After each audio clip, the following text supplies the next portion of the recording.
Social media पर मोहब्बत का प्रचार करने वाला जोड़ा डक्की भाई और अरूब जतोई, इनकी मोहब्बत 13 घंटे की कस्टडी के बाद खुलकर सामने आ गई है। जो बच्चों को सोशल मीडिया पर ये बताया जाता था बहुत सी चीज़ें, वो अब जब इंटेरोगेशन रूम में गई तो बहुत सी चीज़ें खुल के सामने आ गई। वो आपसे डिस्कस करूंगा। इसके अलावा जो पंजाब पुलिस है बड़ी एक्टिव है। मतलूब इंतहाई मतलूब अफराद की एक लिस्ट तैयार की गई है जिसमें तकरीबन 75 नाम है और उनकी तलाश शुरू कर दी गई है और उनको जल्द गिरफ्तार भी कर लिया जाएगा। बड़े नाम है इसमें, इस पर मैं आपसे बात करूंगा। लेकिन सबसे पहले बात करते हैं जी डक्की भाई, जो साद उर्फ डक्की भाई, अल मशहूर डक्की भाई। मंगल की सुबह इनको और इनकी जो अहलिया है अरूब जतोई, इनको बैरिया टाउन से हिरासत में लिया गया था और उसके बाद 13 घंटे तक ये पुलिस की हिरासत में रहे। 13 घंटे तक इंटेरोगेशन रूम में, और पुलिस ने अपना एक तरीकाकार, रवायती नहीं, एक तरीकाकार अपनाया कि वो जो डक्की भाई हैं उनको अलग इंटेरोगेशन रूम में रखा और सवाल जवाब अलग अफसर ने किए, और जो अरूब जतोई हैं जो उनकी अहलिया हैं उनको अलग इंटेरोगेशन रूम में रखा और उनसे सवाल जवाब किए गए। और बाद में इन दोनों के सवाल जवाब को इकट्ठा करके इन दोनों को इकट्ठा बिठाया गया, और जब इकट्ठा बिठाया गया तो बहुत सी मोहब्बत जो है वो डुलती हुई नजर आई। अब इंस्टाग्राम पर जो मामला कुछ इस तरह था कि असलहे की नुमाइश की, और इस पे जो इंस्टाग्राम का जो अकाउंट था वो अरूब जतोई का था, जो कि अहलिया हैं इनकी डक्की भाई की। और पीटीआई का एहतजाज हो रहा था उन दिनों में जब ये उन्होंने पोस्ट लगाई, और बड़ी एक खौफनाक किस्म की, वो आप कह लें धमकी वाली कह लें, उकसाने वाली कह लें कि देख लेंगे।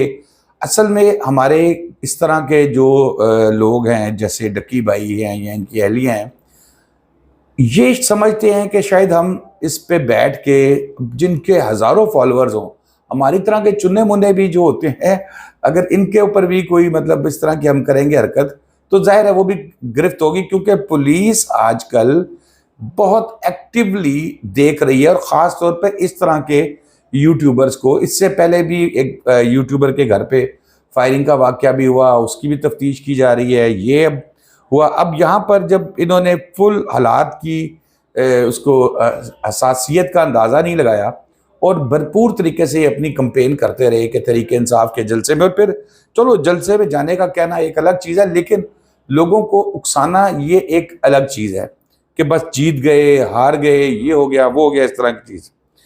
अब जब दोनों को आपने आमने सामने बिठाया गया और उन्हें बताया गया कि भाई ये सवालात आपकी जो अहलिया हैं उनसे किए थे, तो उन्होंने तो इसके ये जवाब दिए।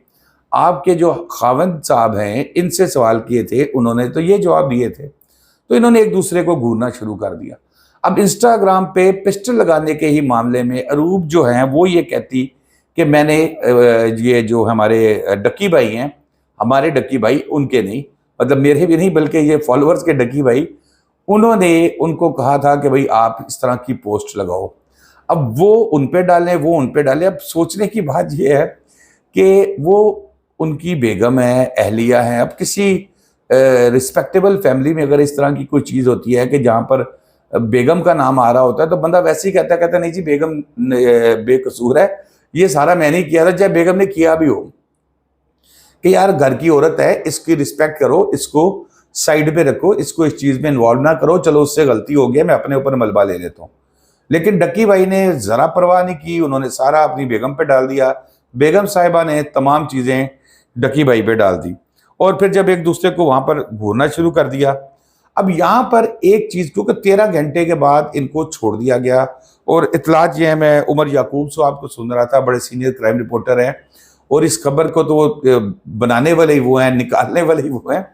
तो वो ये बता रहे थे कि जो सोशल मीडिया पर आजकल पुलिस का एक स्पेशल सेल बना है, जो साइबर सेल उनके नाम से बनाया है, जो मॉनिटर ही इन लोगों को कर रहा है, जो इस तरह की हरकतें करते हैं, जिनके फॉलोअर्स बहुत ज़्यादा हैं और बच्चे हैं ज़्यादातर फॉलोअर्स, और उनको माइंड मेकिंग करते हैं जो इस तरह के बच्चों के लिए नुकसानदेह हो सकती है।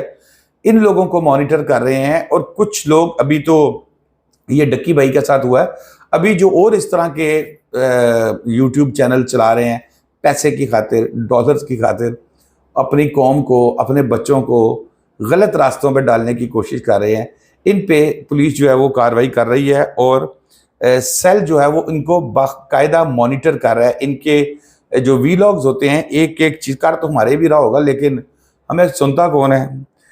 अच्छा जी, जो बात होती है पुलिस पे, इसमें ये भी जरूरत नहीं है उस सेल को कि उस पर मुकदमा दर्ज कराए, कोई एप्लीकेशन आए तो फिर वो करे। सुओ मोटो एक्शन है जी, सुओ मोटो एक्शन भी जो है ना वो कार्रवाई कर रहे हैं।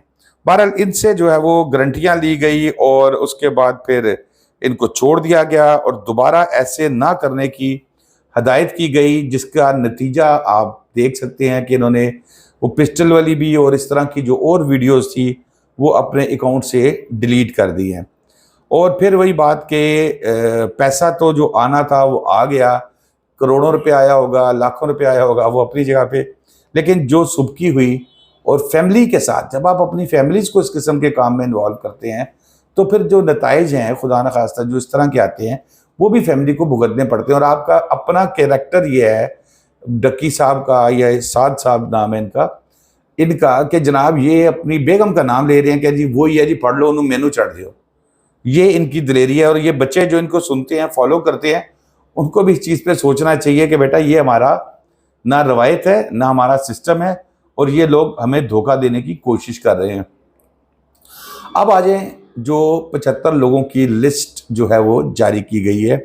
75 लोगों में जो मेरी नज़र से लिस्ट में देखा मैंने, उसमें तो एक मीर मसहब का नाम था, मीर फतेह का नाम था और मुख्तलिफ जो एरियाज थे, शादबाग से ताल्लुक़ रखने वाले, जोहर टाउनशिप इस साइड के एरिया से ताल्लुक़ रखने वाले बहुत से भाई लोगों के नाम हैं जो मुख्तलिफ मुकदमात में, कोई मतलूब है, किसी का नाम है FIR में।